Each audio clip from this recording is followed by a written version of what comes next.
नमस्कार दोस्तों, मैं संधू स्वागत करता हूं एक बार फिर से अपने YouTube चैनल ब्रिलियंट टेक गुरुजी पर। सबसे पहले आप सभी को आज़ादी की 76वीं वर्षगांठ की बहुत-बहुत बधाइयाँ सारे देशवासियों को, सारे व्यूअर्स को। आज ही के दिन 1947 में हमारा देश आज़ाद हुआ था, 15 अगस्त के दिन।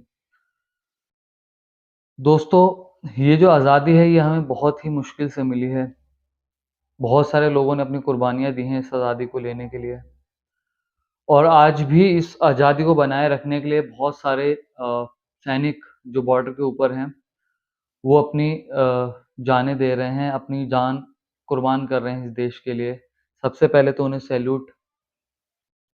और बहुत सारे सैनिक शहीद होने के बाद भी अपनी ड्यूटी करते हैं। आपको सुनकर हैरानी होगी, आपने नाम सुना होगा बाबा हरभजन सिंह का। बाबा हरभजन सिंह का जन्म 1946 में गुजरांवाला में हुआ था। पंजाब के अंदर एक गाँव था गुजरांवाला, जो कि अब पाकिस्तान में है। 1966 में इन्होंने आर्मी जॉइन की थी, पंजाब रेजिमेंट में ये जॉइन किए थे और इनकी पहली पोस्टिंग सिक्किम के अंदर होती है।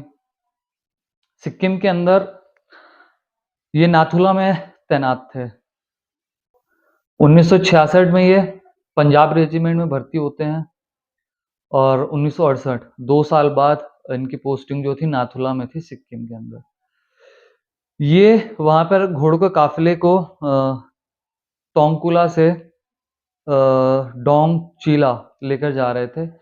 रास्ते में बर्फबारी काफ़ी हुई और इनका पैर फिसलने से एक झरने में गिर जाते हैं। झरने में पानी का बहाव काफ़ी तेज़ था, जिससे क्या होता है कि इनकी जो बॉडी होती है, इनकी शरीर काफ़ी दूर चला जाता है। आर्मी काफ़ी खोजबीन भी करती है, बट फिर बाद में इनको भगोड़ा करार दे दिया जाता है आर्मी से। और फिर लगभग 10 से 15 दिन के बाद ये अपनी ही जो टुकड़ी होती है, अपना ही जो इनकी कंपनी होती है, उसमें एक सैनिक होता है, उसके सपने में आते हैं और उनको बताते हैं कि ऐसे-ऐसे मेरी बॉडी यहाँ पड़ी है। क्योंकि काफ़ी खोजबीन हो रही थी और बर्फबारी भी थी। जब बॉडी नहीं मिली तो इनको भगौड़ा घोषित कर दिया गया था।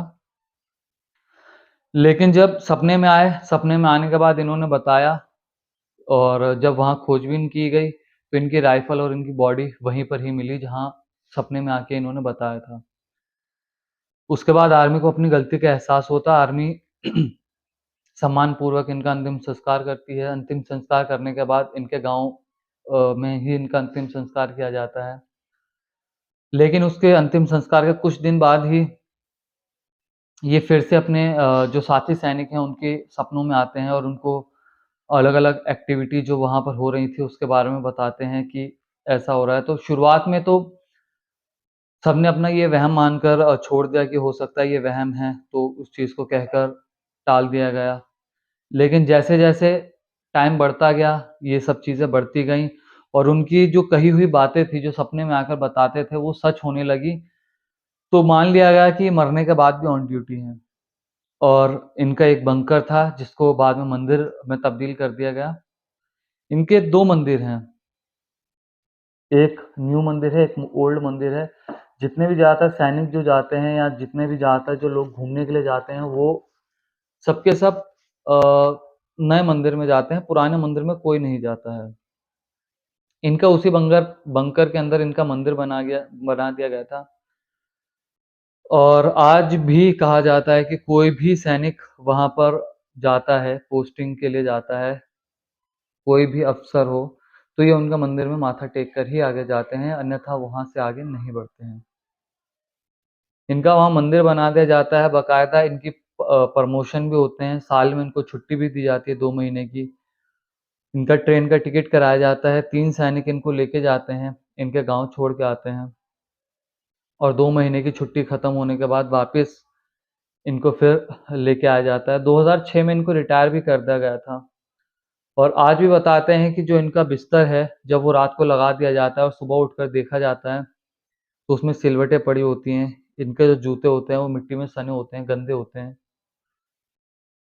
और काफ़ी बार चीनी सैनिकों ने भी शुरुआत में ये शिकायत की थी कि आपका कोई सैनिक घोड़े पर यहाँ चक्कर लगाता है, प्लीज़ उसे वापस बुला लिया जाए। तो जब इंडियन आर्मी को जब इस चीज़ की तहकीकात करते तो उनको पता चलता है कि बाबा हरभजन सिंह आज भी वहाँ पर सेना में ड्यूटी कर रहे हैं और इंडियन जो आर्मी है वही नहीं, चाइनीज़ आर्मी भी इनको मानती है। जब भी हमारे यहाँ कोई फ्लैग मीटिंग होती है, जो चाइना के साथ होती है, तो 2 कुर्सियाँ वहाँ खाली छोड़ी जाती हैं। एक इंडियन आर्मी हरभजन बाबा के लिए छोड़ती है और एक चाइनीज़ आर्मी भी छोड़ती है। आज भी वहाँ पर सैनिक अगर ऑन ड्यूटी कोई गलती कर देते हैं, सो देते हैं, तो हरभजन बाबा आके उनको थप्पड़ मारते हैं, उनको जगा देते हैं, उनको गलती करने से रोक देते हैं। तो ये आज भी बहुत सारा वहाँ पे जो लोग हैं इस चीज़ का एक्सपीरियंस करते हैं और जब बाबा छुट्टी पर होते हैं तब उस टाइम पे बॉर्डर को हाइलाइट कर दिया जाता है ताकि कोई भी अनहोनी हो क्योंकि बाबा उस टाइम पे नहीं होते हैं। बहुत सारी चीज़ें जो थी वो बाबा के दम पे हो पाई हैं। बाबा ने बहुत सारी चीज़ें इंडियन आर्मी को बताई जिसके बाद इंडियन आर्मी ने एक्शन लिया और बॉर्डर को सिक्योर किया है। 2006 में इनको रिटायर कर दिया गया है और इनके 2 मंदिर हैं।